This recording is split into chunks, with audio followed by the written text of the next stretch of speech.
Bienvenidos de regreso. La presentación de la sesión 5 va a ser a cargo de la doctora Estela Mayoral, que es investigadora en el Instituto Nacional de Investigaciones Nucleares, y va a hablar de un tema muy interesante que tiene que ver con Machine Learning. Estela, bienvenida. Adelante. Gracias, buenas tardes a todos. Primero, bueno, muchísimas gracias por la invitación. Estoy muy contenta de estar aquí, aunque sea de manera virtual, porque pues me hubiera encantado ir, pero desafortunadamente me dio COVID la semana pasada y pues los planes no salieron como yo esperaba. Pero bueno, espero que se escuche bien. Y por favor, cualquier duda que haya, no duden en interrumpir, porque luego no veo los mensajitos o algo, pero si hay alguna duda, pueden interrumpir sin ningún problema. Entonces, vamos a empezar. También si no se escucha por ahí de repente, pues me avisan. Bueno, el título de la plática es Machine Learning y sus aplicaciones en el estudio de aditivos viscosificantes en la recuperación mejorada de hidrocarburos. Y ahí está, ok. Y bueno, tradicionalmente los materiales han sido descubiertos por casualidad a través de procesos empíricos. Y ahora con el desarrollo de los métodos y herramientas computacionales de primeros principios y también con el aumento exponencial del poder de las computadoras, los científicos e ingenieros ahora podemos simular de forma realista propiedades y comportamientos de materiales en aplicaciones específicas y de esta forma evitar ciclos de formulación largos o síntesis de ensayos y con esto, bueno, por supuesto también ahorrar o disminuir el gasto económico. Y bueno, este campo es conocido como ciencia computacional de los materiales y es una de las áreas que ha crecido más rápido dentro de los campos de la química y la ciencia de los materiales. Y bueno, una de las tareas importantes de la informática de materiales es precisamente utilizar datos de materiales que ya existen para poder predecir propiedades de nuevos materiales, empleando matemáticas y métodos de la ciencia de la información. La clave que tenemos para lograr este objetivo es construir un modelo descriptor que pueda predecir una propiedad de interés y que esté basado en un conjunto conocido de características específicas del material de entrada. Algunos de estos modelos son conocidos como relación de estructura-propiedad, que es un modelo descriptor donde las variables de entrada son las características estructuradas de los materiales. Pero bueno, no todo es tan fácil porque también, estas relaciones son complejas. Entonces, las relaciones entre las variables de entrada y las salidas o variables de respuesta o de propiedades que analizamos de estos materiales son difíciles de manejar empleando métodos tanto de correlación lineal como no lineal. Por ello es que empleamos métodos de aprendizaje automático o cosas de inteligencia artificial para analizar estas relaciones complejas y modelarlas de manera eficiente. Entonces, el Machine Learning es una rama de la inteligencia artificial que tiene como objetivo construir modelos entrenados a partir de datos y situaciones pasadas, es decir, como de la experiencia previa que tenemos en la síntesis de algunos materiales, poder predecir nuevos materiales, poder escoger mejores candidatos, como aprovechando esta experiencia. Esta selección de materiales se realiza tradicionalmente con diagramas cruzados de propiedades, donde se representan las relaciones entre el material, las propiedades y el rendimiento de dependiendo de qué es lo que queramos obtener del material. Actualmente se ha trabajado mucho con la variabilidad de la microestructura, lo cual va a producir a una gran cantidad de propiedades del material. Entonces, las opciones que tenemos de nuevos materiales se multiplican o crecen exponencialmente. Entonces, analizar todos estos materiales y sus propiedades no es tarea fácil y es uno de los retos que se tratan de apoyar en este tipo de tecnologías. Y bueno, en la ciencia de los materiales existen relaciones complejas entre la estructura del material y las propiedades de interés y pues no pueden ser estudiados mediante modelos tradicionales de correlación. Por ello, los métodos de Machine Learning permiten tener una nueva herramienta importante para poder predecir esta propiedad de los materiales y hacer un tamizado de materiales y un diseño óptimo. Es decir, de toda esta variedad de materiales que podríamos diseñar, ya sea a manera de simulación o bien en el laboratorio o los que están ya reportados en la literatura, pues entonces podemos escoger los mejores candidatos y de ahí empezar a explorar nuevas propiedades para encontrar un diseño óptimo. Estos métodos de Machine Learning para el estudio de los materiales toman un camino diferente también, ya que en lugar de confiar en principios o conocimientos físicos, otra rama, otras metodologías lo que hacen es entrenar a un modelo con una forma flexible y generalmente altamente no lineal, únicamente usando los datos disponibles existentes. Entonces, esto es muy interesante porque todos sabemos que muchos materiales han sido descubiertos o se han encontrado, pues sí, de manera empírica y a veces hasta fortuita.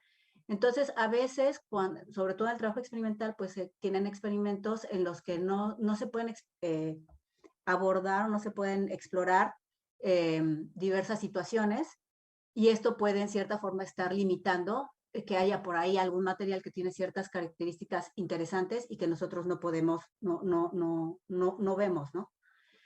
Entonces, en este esquema se presenta un poco cómo es el modelado, cómo es el estudio de estos materiales con métodos de Machine Learning. Y lo primero que tenemos que hacer es hacer una descripción general y una reducción de dimensiones.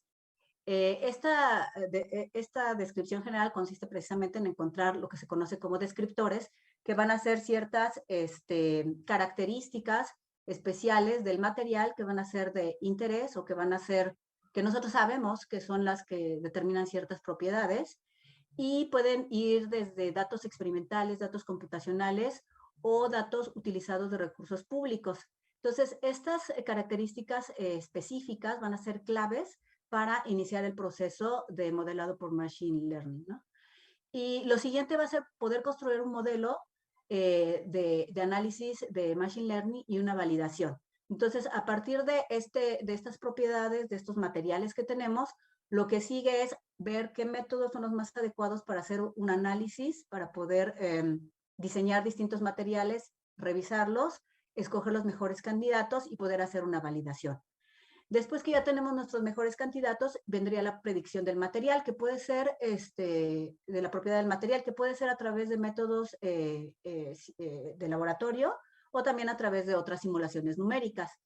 Entonces, este desarrollo de las propiedades de los materiales se analizan y se ve si realmente el material que se escogió es el mejor material. Si es así, bueno, pues ya tendríamos una patente, y si no, pues entonces volvemos a adicionar este nuevo material a la base de datos, y entonces no es digamos, un material perdido, sino que es un material que va a dar más información para poder seguir entrenando nuestro método de aprendizaje.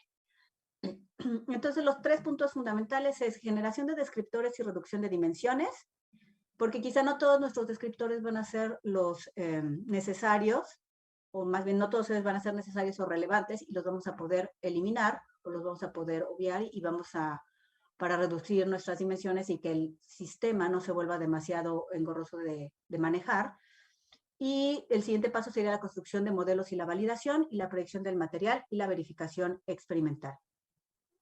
Entonces, para la generación de los descriptores, en esta fase lo que vamos a hacer es representar los materiales con un conjunto de datos numéricos a través de un conjunto de descriptores o características. Entonces, esto va a requerir, por supuesto, del conocimiento del dominio específico sobre la clase y las aplicaciones de los materiales, y va a ir muy de la mano pues, con lo que se sepa de la experiencia que se tenga, ¿no?, en el diseño de cada uno de los materiales. Y sus propiedades van a depender del conjunto de condiciones específicas o factores tales como la estructura microscópica y fuerza de enlace, por ejemplo. Entonces, identificar estas características va a ser fundamental. O sea, en las características clave y los descriptores van a ser fundamentales para poder predecir las propiedades del material, ya que se encuentran altamente correlacionadas. Y este va a ser el primer paso antes de aplicar cualquier proceso de Machine Learning. Entonces, ¿cómo debe de ser un buen descriptor? Bueno, debe de cumplir algunos criterios, como por ejemplo, debe de ser una característica única del material, debe ser sensible a la propiedad destino, por supuesto, y debe de ser fácil de obtener. ¿Qué tipos de descriptores tenemos? Vamos a tener descriptores que pueden ser parámetros unidimensionales, como por ejemplo puede ser volumen, peso, área superficial, número de electrones, polaridades, etcétera. Sin embargo, estos descriptores son algo limitados porque no contienen información sobre las estructuras reales de los materiales o moléculas, y sabemos que muchas de las propiedades pues, tienen que ver con la estructura del material o de las moléculas. El siguiente nivel serían los descriptores topológicos, que ya consideran una estructura gráfica en 2 dimensiones de la molécula o material y van a reflejar características como simetría, ramificación y conectividad atómica. Estos descriptores topológicos, entre los más utilizados está la matriz de adyacencia y el índice de conectividad, pero tampoco contienen ninguna información estereoquímica. Y otro importante descriptor de los materiales que ya es tridimensional va a ser la distribución de función radial o GDR, que va a definir la probabilidad de encontrar una partícula o átomo a una distancia específica de otro átomo marcado, ¿no? Entonces, dependiendo de lo que queramos investigar, pues vamos a escoger diferentes tipos de descriptores. Pueden estar combinados, pueden ser nada más unidimensionales, dimensionales, dependiendo de lo que estemos estudiando. Y bueno, debido a que hay una gran correlación entre los materiales disponibles y sus propiedades y los datos que se tienen, conviene hacer una reducción de dimensiones. Y esto, para ello existen varios algoritmos como los análisis de componentes principales, los multidimensionales escalados y los análisis discriminantes lineales que están disponibles para reducir la dimensión del espacio de funciones y también ayudar a identificar los descriptores más relevantes o características claves. Entonces, como les decía, podemos tener muchos descriptores.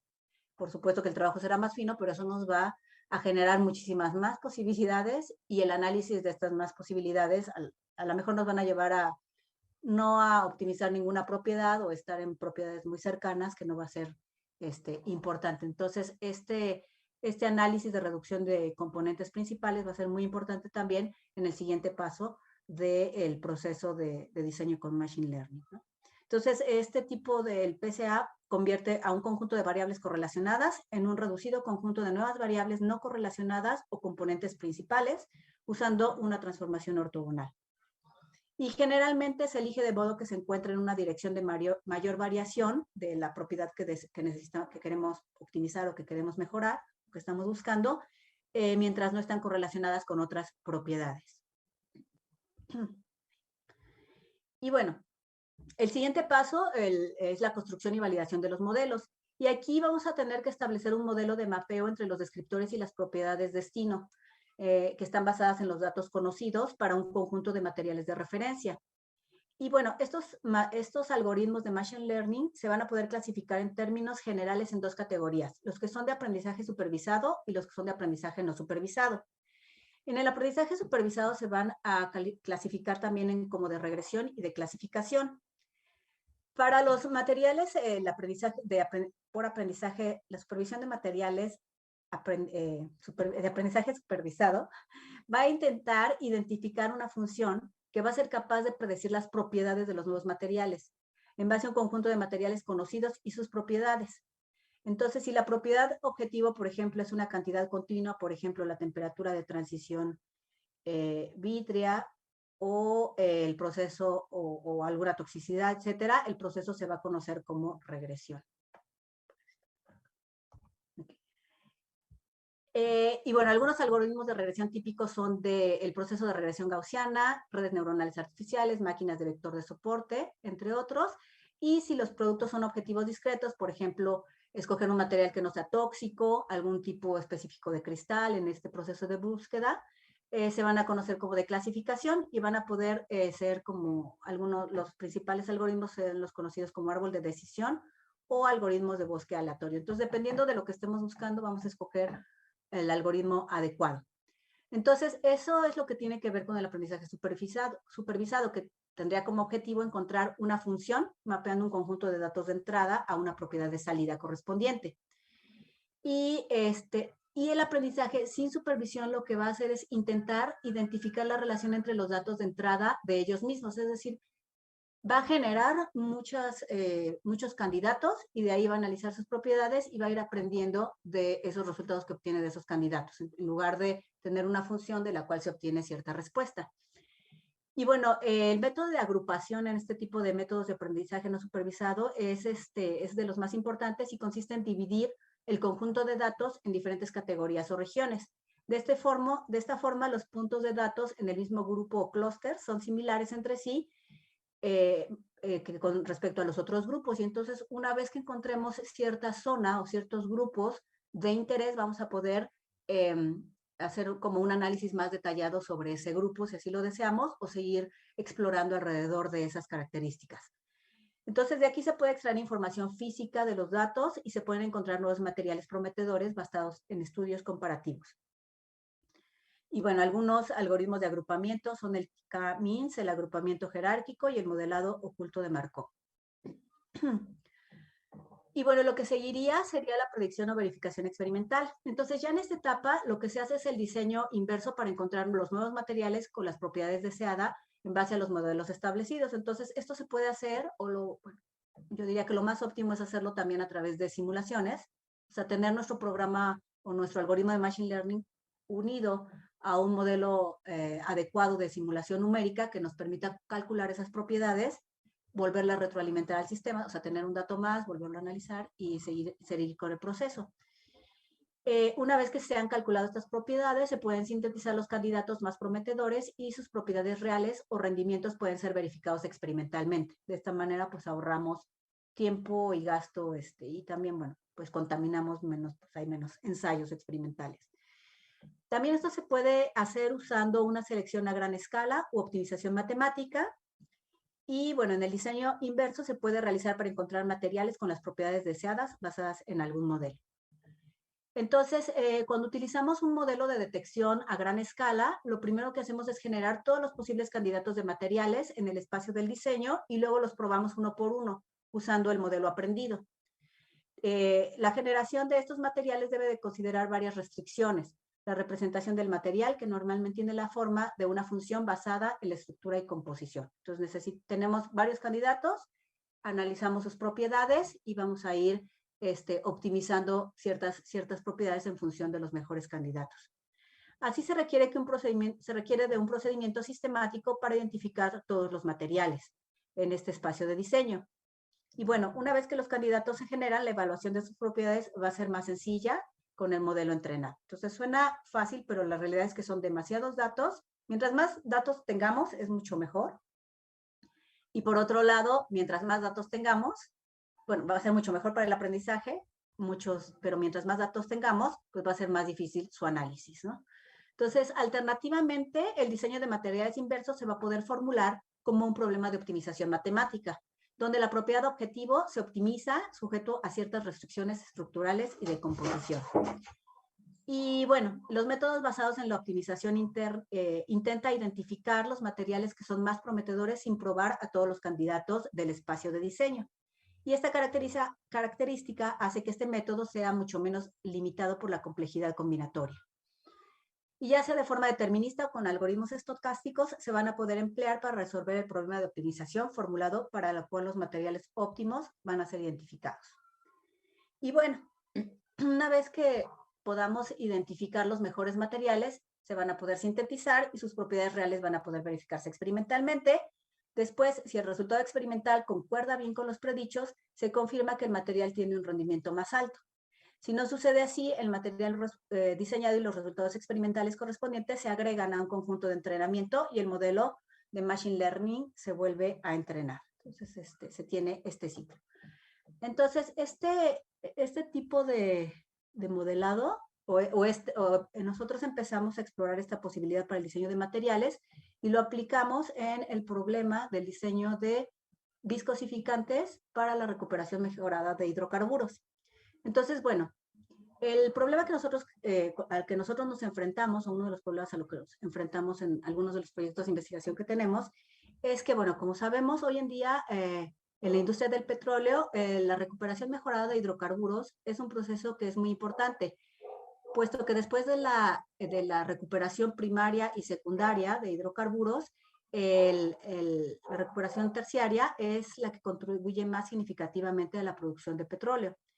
Entonces, algunas de estas técnicas están basadas en la inyección de fluidos al sistema. Entonces, uno de estos métodos, entonces, consiste en la inyección de fluidos, específicamente de CO2 en condiciones supercríticas, y ha sido probado exitosamente, mostrando que es muy efectivo no solamente en la recuperación terciaria, sino también para reducir las emisiones de contaminantes. Entonces, en este tipo de procedimiento se inyecta el CO2 a altas presiones en el sistema de recuperación de petróleo. El problema con la inyección de CO2 es básicamente que el CO2 tiene una viscosidad muy baja en comparación con la del petróleo que necesitamos empujar. O sea, inyectamos el CO2 para empujar petróleo Y entonces lo que vamos a tener es un fenómeno de viscous fingering. Entonces lo que necesitamos hacer es diseñar aditivos que permitan incrementar la viscosidad del CO2 para evitar la producción de los dedos viscosos. Entonces, pero estamos hablando de que necesitamos incrementar la viscosidad del CO2 hasta en un 200%. Entonces, el diseño de estos aditivos, por supuesto, debe de ser de bajo costo, deben de ser cantidades no muy grandes las que se tengan que inyectar al sistema y bueno, tienen que ser también amigables con el medio ambiente. Entonces, ese es el problema que queremos resolver y muchos de los agentes de los aditivos viscosificantes que se han probado con éxito son aditivos poliméricos ramificados. Sin embargo, el problema es que muchos de ellos contienen radicales fluorados que son pues, altamente tóxicos para el medio ambiente.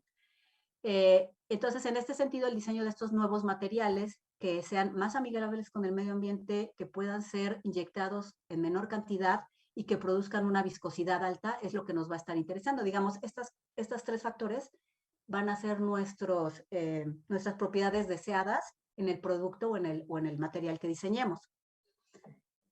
Y y bueno, entonces en los descriptores, entonces lo que nosotros queremos en este estudio es diseñar materiales poliméricos ramificados mezclados con polímeros lineales que son más baratos para ver si esta sinergia nos permite incrementar más la viscosidad. Entonces ya se ha visto, en otros estudios que hemos hecho, ya se ha visto que los polímeros ramificados, como este que les muestro aquí en este esquema, consiguen incrementar las viscosidades hasta un 40%, que ya es bastante bueno. Sin embargo, las cantidades del porcentaje, como se ve en esta gráfica, la concentración del polímero que se adiciona, pues son todavía muy altas, ¿no? Del 30%. Entonces tenemos que bajar estas concentraciones, estar en el rango de 0 a 5% al menos, y sí lograr un incremento en la viscosidad. Entonces, aquí les muestro este tipo de sistemas para poder analizar los descriptores que van a ser las cosas que vamos a modificar de nuestro material. Va a ser la estructura tridimensional, es decir, el número de ramificaciones, lo largo de las ramas, etcétera, las características físico-químicas, es decir, cómo interacciona cada uno de los componentes con los otros polímeros que están ahí y con el solvente, en este caso el CO2. Vamos a tener otros parámetros que van a ser como qué tan flexibles van a poder ser estas ramitas y qué tanto se van a poder elongar, o sea, qué tanto se van a poder estirar, lo cual va a tener que ver un poco con lo que se conoce como longitud de persistencia de los polímeros. Entonces, la concentración también va a ser otro factor importante y digamos que como propiedades que vamos a estar monitoreando van a ser la viscosidad o la velocidad del fluido, al ser desplazado, la función de distribución radial, los perfiles de densidad, etcétera, y la concentración. Y vamos a tener que reducir la concentración. Entonces, bueno, el método que tenemos acoplado a nuestro sistema de inteligencia artificial que es por aprendizaje no supervisado, que fue el que escogimos mejor para que decidimos que era mejor para este tipo de estudio, es un modelado mesoscópico, porque esto nos permite reducir todavía más el tiempo de cómputo para hacer las pruebas. Porque estamos hablando de que hemos modelado hasta el momento como 1000 sistemas y necesitamos modelar todavía más. Entonces, estamos modelando todavía sistemas no con tantas partículas, pero además lo estamos optimizando con estos métodos mesoscópicos que nos permiten tener resultados más rápidos. Y el método que ha mostrado ser más robusto en este tipo de estudios es el que se conoce como dinámica de partículas disipativas, DPD por sus siglas. Y aquí lo que hacemos es agrupar o disminuir el tamaño del sistema en un agrupamiento, en un cross-graining, y de esta manera reducimos las dimensiones del sistema, como se muestra en esta diapositiva. Entonces tenemos el sistema original, que puede ser el solvente o el polímero, y entonces lo que hacemos es un mapeo. Entonces mapeamos en partículas de PD y reducimos nuestro sistema. Entonces, estas partículas de PD son partículas virtuales, no es que se estén moviendo, se está entrando y saliendo materia del fluido, y tiene, bueno, ciertas características que permiten que se haya una reducción en el modelado y en los tiempos de cómputo. No, por supuesto, nos tenemos que llevar todas las propiedades del material para saber qué estamos modelando, y en el caso de los polímeros, lo que hacemos es representar con partículas de PD que están unidas por medio de resortes con estos parámetros que ya les mencionaba en la diapositiva anterior. Las fuerzas que están involucradas son fuerzas una fuerza conservativa, una fuerza disipativa y una fuerza aleatoria, que sirven también como termostato, la disipativa y la aleatoria. Y en la conservativa, en la fuerza conservativa, que es de esta forma, vamos a tener la información de la interacción entre las partículas. Este AIJ es uno de los parámetros de los descriptores que nosotros vamos a modificar, porque, por supuesto, la manera en cómo interaccionan cada uno de los componentes de nuestro polímero con el solvente o con los otros polímeros, pues va a ser importante en su efecto viscosificante. Hay reglas o hay maneras de poder obtener estos valores de manera estricta para saber después qué materiales podrían ser realmente candidatos reales, físicamente reales o químicamente reales para sintetizarse después. Y bueno, utilizamos parámetros como los parámetros de energía cohesiva, volúmenes molares, etcétera, que pues ya veíamos que eran estos primeros descriptores unidimensionales. Otro descriptor que modificamos o que vimos que es importante es esta posibilidad de qué tan flexible puede ser el polímero, qué tanto se puede mover sí, qué tan flexible pueden ser las cadenas poliméricas, y eso lo vamos a representar pues con esta función, ¿no? Y también, bueno, qué tanto se puede elongar, como les mencionaba, ¿no? Qué tanto se puede estirar las cadenas poliméricas. Entonces, todo esto van a ser características, digamos, estructurales del polímero, y van a ser nuestros descriptores que vamos a estar modificando junto con la concentración para poder encontrar los mejores candidatos que nos permitan incrementar la viscosificación del CO2 con la concentración mínima. ¿Cómo hacemos el setup para la parte de comprobación del sistema? Entonces, lo que hacemos es, una vez que ya tenemos, bueno, más bien generamos muchos sistemas con diferentes concentraciones, colocamos el polímero, el solvente aquí no se ve porque si no se vería nada, entonces aquí hay solventes, CO2, está confinado, es entre dos paredes y tiene un flujo o una fuerza que lo empuja para generar un flujo de Poiseuille, y entonces se adicionan diferentes cantidades de polímero. En este caso se muestra solamente el polímero ramificado, pero se hizo una mezcla con polímeros lineales también.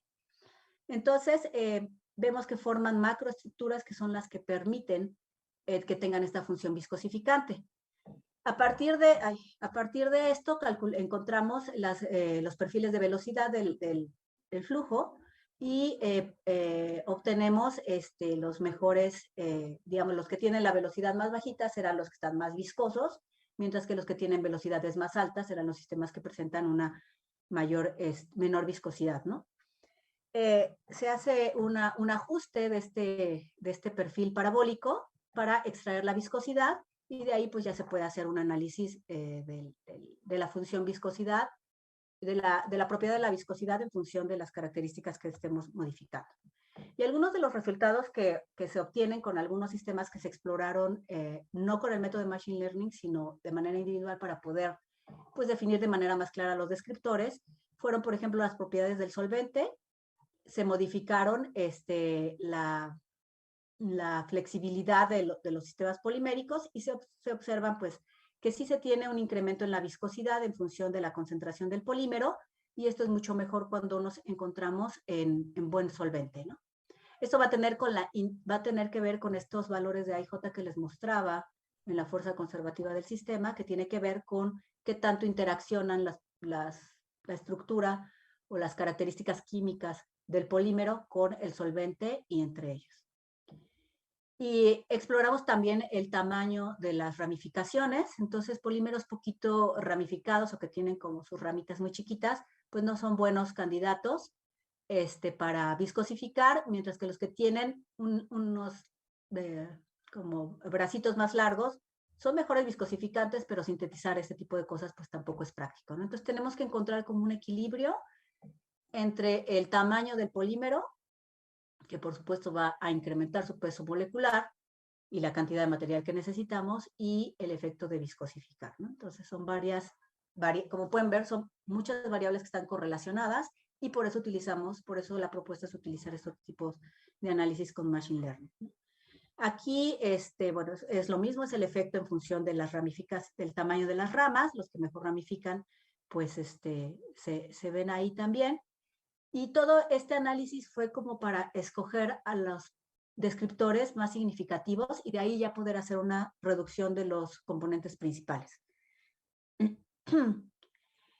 Observamos, por ejemplo, que la flexibilidad de las ramas no afecta mucho en el efecto viscosificante. Entonces aquí tenemos diferentes flexibilidades, cada una de estas simulaciones, y si se fijan, pues no hay mucho cambio entre ellas. Entonces podríamos decir que este es un descriptor, un componente que no está influyendo mucho en la viscosidad, ¿no? En este caso. Lo que sí afecta bastante es la interacción de enlaces, es decir, la longitud de persistencia de qué tanto se pueden elongar estos bracitos. Y eso sí, como podemos ver, lo que va a hacer es provocar estructuras más complejas en donde va a haber un mallado más grande que va a permitir que exista una mayor viscosificación, como podemos ver en esta imagen. Entonces, abajo tenemos valores de estructuras como muy rígidas que no se pueden elongar tanto, mientras que los que mejor efectos viscosificantes tienen son aquellos que tienen bajas longitudes de persistencia, es decir, que se pueden elongar más, ¿no? Entonces, esos serían nuestros mejores candidatos. Aquí lo que estamos haciendo, otra vez repito, es identificar los descriptores que son relevantes, digamos un poco con la experiencia que tenemos en el área, ¿no? Para después ya poder aplicar los métodos de Machine Learning. Puede pasar también lo siguiente, cuando tenemos polímeros cargados, puede haber dos efectos. Puede haber que hay un incremento en la viscosidad, pero también puede haber la posibilidad de que estos polímeros sean, como se dice en la jerga, como adelgazantes, ¿no? Entonces, pueden incrementar la viscosidad o puede haber los mismos polímeros bajo ciertas condiciones pueden actuar como para disminuir la viscosidad. Entonces, si se fijan, la viscosidad es muy sensible a todos estos descriptores, ¿no? Podemos estar hablando de viscosificantes o de adelgazantes, por así decirlo, ¿no? ¿Por qué pasa esto? Porque va a depender también mucho de la estructura terciaria. Aquí, por ejemplo, tenemos estos dos casos de arriba permiten una viscosificación elevada, o sea, permiten incrementar la viscosidad. ¿Por qué? Porque forman redes de forma más eficientes o estructuras que forman redes más eficientes que si son muy rígidos, como este que está aquí.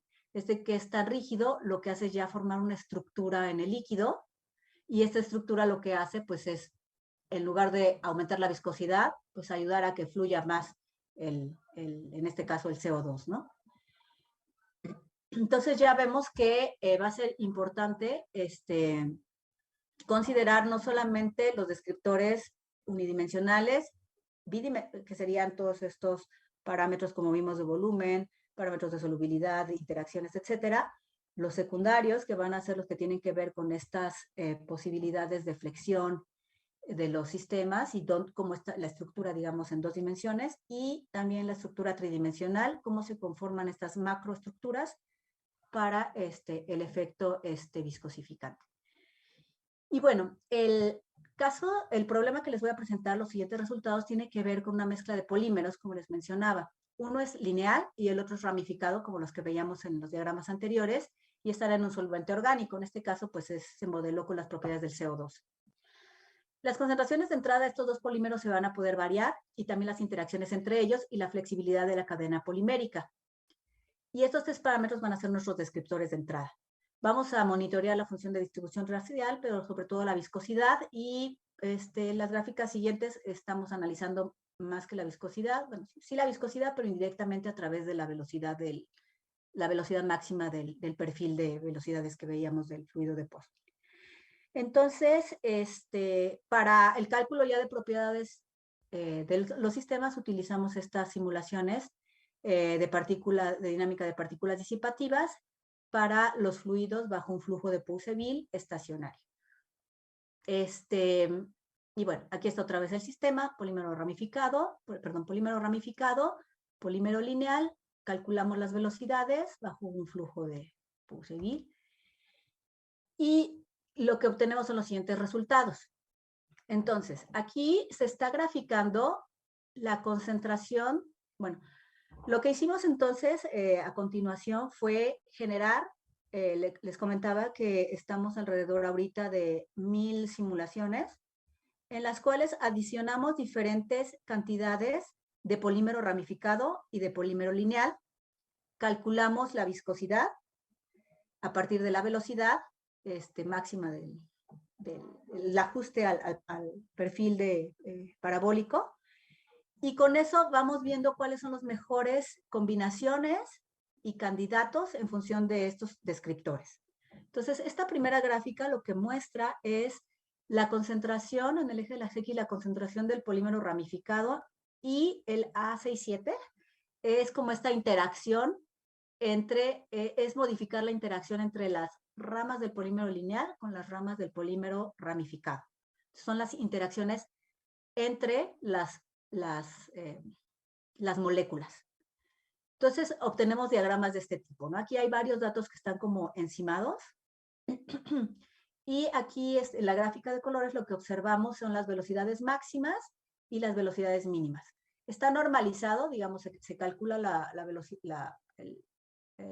velocidad del CO2 sin adicionar nada, y de ahí se hace pues la resta para ver si estamos incrementando la viscosidad o disminuyéndola, ¿no? Entonces, los negativos sería una disminución de la velocidad que se traduce como un sistema más viscoso, mientras que los amarillitos serían los que son los adelgazantes. Sus velocidades son más rápidas.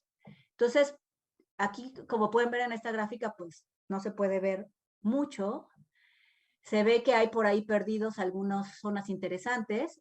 ¿Por qué me centro en estas zonas? Porque, bueno, al final de cuentas lo que queremos es poner poquita cantidad de polímero y ver qué interacciones van a favorecer más. Sin embargo, bueno, pueden ver que no tenemos mucha información que nos permita discriminar o decir, pues estos son los buenos, ¿no? Estos valores sí son buenos, pues ya están más en la parte de la viscosificación. Digo, si quisiéramos estar buscando viscosificantes como en este caso, pero todavía pues estamos hablando de concentraciones muy elevadas. Y aquí lo hacemos en función de la concentración de polímero lineal, ¿no? Entonces observamos lo mismo. Digamos que cuando observamos esto, lo que podemos decir es que estos parámetros no son relevantes. De hecho, lo que se hizo fue este análisis por PSA, este análisis de componentes principales. Y sí, efectivamente, se observa que esta interacción intermolecular no pinta mucho para encontrar nuestra mejor propiedad que estamos buscando. Entonces, esta es una manera de reducir algunos parámetros, ¿no? Entonces, van a ver la siguiente gráfica, ya tenemos como un sentido más visual, ¿no? Aquí graficamos la longitud de persistencia, es decir, qué tanto se puede elongar el sistema, los bracitos del polímero, contra la concentración de polímero lineal. Entonces, si se fijan, aquí ya se ve un poco más de información, ya se ve que hay dos zonas, ¿no? Hay una zona donde el polímero está actuando como un adelgazante, mientras que hay otra zona en donde el polímero sí está actuando como un viscosificante. Aquí lo que se puede ver, bueno, los colores no ayudan mucho, pero, por ejemplo, aquí estos verdecitos, ¿no? O sea, este verdecito que está aquí está interesante porque ya está casi entrando, bueno, más bien ya está en la parte de viscosificante, ¿no? Entonces, estos sistemas raros que se salen como del patrón, pues son interesantes de explorar, ¿no? Y estas técnicas es lo que nos permite. Los parámetros fueron modificados aleatoriamente, es decir, se pusieron concentraciones al azar en un rango de concentraciones, se modifican las longitudes de persistencia también en un rango de posibilidades, y se va generando como un mapeo con todos estos sistemas que se modelan. Y de ahí pues ya se van analizando cuáles serían los mejores candidatos. Entonces, en que puede ser como un diagrama de propiedades, como les mencionaba, funciona la longitud de persistencia, y podemos ver como dos fases, por así decirlo, ¿no? Los adelgazantes y los viscosificantes. También cuando lo hacemos en función de la concentración del polímero ramificado, pues obtenemos esta posible clasificación. Entonces ya podemos ir viendo cuáles van a ser nuestros mejores candidatos. Para los viscosificantes, escogeríamos estos que están de este lado, porque si bien a lo mejor va a haber más intensos, aquí no se alcanza a ver, pero ya en los programas pues, se puede ver aquí realmente a qué concentración, a qué viscosidades llegan. Por ejemplo, si bien a lo mejor no es tan bueno como aquí estamos hablando de un 20% de polímero ramificado, lo cual es muy alto. Entonces puede ser que alrededor de aquí, o inclusive por estos que están aquí, podríamos explorar para ver si encontramos mejores candidatos. Si buscáramos adelgazantes, pues nos iríamos por este tipo de situaciones, ¿no? Polímeros que tengan longitudes de persistencia grandes y, y bajas concentraciones ramificados, ¿no? Aquí esta última gráfica que les muestro permite observar la relación entre los polímeros ramificados que se adicionan y los lineales. Y otra vez, ¿qué es lo que nos va a interesar? Bueno, poner menos cantidad de polímeros ramificados porque son más caros y poder adicionar polímeros lineales que tal vez son más baratos para observar un efecto sinérgico. Estos candidatos van a ser posiblemente buenos candidatos para viscosificar y a lo mejor esto si estamos buscando adelgazantes o si se fijan aquí, pues sí le pega mucho ya la concentración, ¿no? Entonces, digamos, son el tipo de diagramas que podemos obtener del análisis de todos estos conjuntos de datos a través de nuestros métodos de Machine Learning. ¿Qué sigue? Bueno, pues de estos candidatos, explorar en esta zona más posibilidades y hacer ya pruebas como más rigurosas, con más tiempo de simulación de esos candidatos para ver si efectivamente están dando estas propiedades de mejora de la viscosidad o disminución de la viscosidad, según estemos buscando. Y esta sería como la lógica de este tipo de estudios. Entonces, bueno, como conclusión, pues se pudieron modelar estos sistemas empleando simulaciones de PD acoplados con métodos de Machine Learning. Se pudieron identificar hasta el momento varios candidatos, se tienen varias simulaciones. Ahorita todavía podríamos considerar que el espacio que hemos modelado no es todavía suficiente, necesitamos todavía más datos, pero con esto ya se ve una tendencia y estamos explorando alrededor de los mejores candidatos. Ya eliminamos algunas posibilidades que tienen que ver, como veíamos, con estos parámetros que no son significativos, estos componentes no principales, y entonces nos enfocaríamos a hacer un estudio más minucioso de los que tienen componentes principales más relevantes, que estamos viendo que sí le está pegando al tipo de material que nosotros queremos modelar. Encontramos por ahí propiedades interesantes que tienen que ver con el escalamiento del sistema, que también nos habla de que esas propiedades realmente son las que son importantes considerar. Y bueno, creo que al final de cuentas lo que podemos concluir es que aquí es también un poco irse a la literatura y ver, bueno, qué tipo de materiales están funcionando otra vez, retroalimentar y volver a seguir buscando más candidatos. Y bueno, de mi parte eso sería todo. Los agradecimientos a Arturo Álvarez Cruz, que está encargado de la parte de los modelos de Machine Learning, Jaime Clapp y Armando Dama, con quien trabajamos en la parte de los modelos de DPD. Y bueno, no sé si hay alguna duda. Muchas gracias. Muchas gracias, Estela. No sé si hay alguna duda, alguna pregunta en el chat. ¿Alguien tiene alguna pregunta? Por favor, Alberto. Gracias, Estela. Hola, Alberto. Gracias. Gracias. Sí, habla un poquito más fuerte porque el micrófono está hasta acá. Gracias. También me perdí en alguna parte, pero este ajuste que haces hacia el tipo de Poisson, recuerdo que la solución de Poisson asume un fluido newtoniano. Me preguntaba si estás sacando una viscosidad que puede no corresponder a un fluido newtoniano. O sea, tú ya de entrada ya estás asumiendo que es newtoniano y puede no serlo. Al final se planea hacer mediciones con un reómetro para corroborar si tu polímero que te da es newtoniano o viscoelástico. Sí, No sí. Se hicieron muy raro. Se hicieron pruebas, digamos, para ver tanto los reinos en los cuales estábamos trabajando y también el parámetro de Weissman, el que relaciona, sobre todo porque son concentraciones de polímero muy grandes y en función, digamos, del ancho del sistema, sí había dudas de que si podría o no podríamos estar modelando un flujo neutrino o no, pero sí se cuidaron estos parámetros para estar justo modelando el sistema que se puede ajustar a la ecuación del flujo de Puiseville. Sí se hizo. Y esos detalles están en la última referencia que les pongo. Están interesantes porque sí. De hecho, por ejemplo, hicimos alguno, porque no están estas diapositivas. Aquí. Por ejemplo, estos sistemas, cuando se elonga mucho los bracitos, entonces ya estamos hablando de una cosa que está como invadiendo todo el canal, ¿no? Entonces nos pedían los árbitros justo analizar, ¿no? Si estábamos todavía en esos regímenes, ¿no?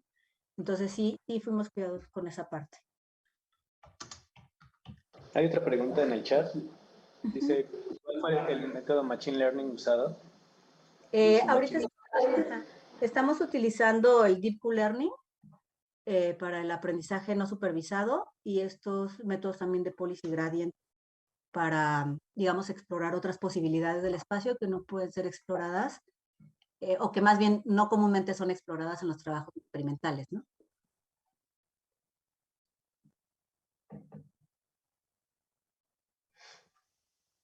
Seguramente hay más preguntas. Yo, Margarita, también tengo preguntas y Alberto me quitó la que iba a hacer. Aquí dice, no son redes neuronales, ya vi el chat. No estamos usando redes neuronales, estamos utilizando Deep Q-Learning, Policy Gradient, todas estas técnicas de aprendizaje por reforzamiento no supervisado. Sí. Muchas gracias, Estela. Bueno, cualquier otra pregunta ya te la haremos llegar, la gente sabe. Claro que sí. Contacto y podrán platicar contigo. Te agradecemos mucho. Muchísimas gracias por su atención.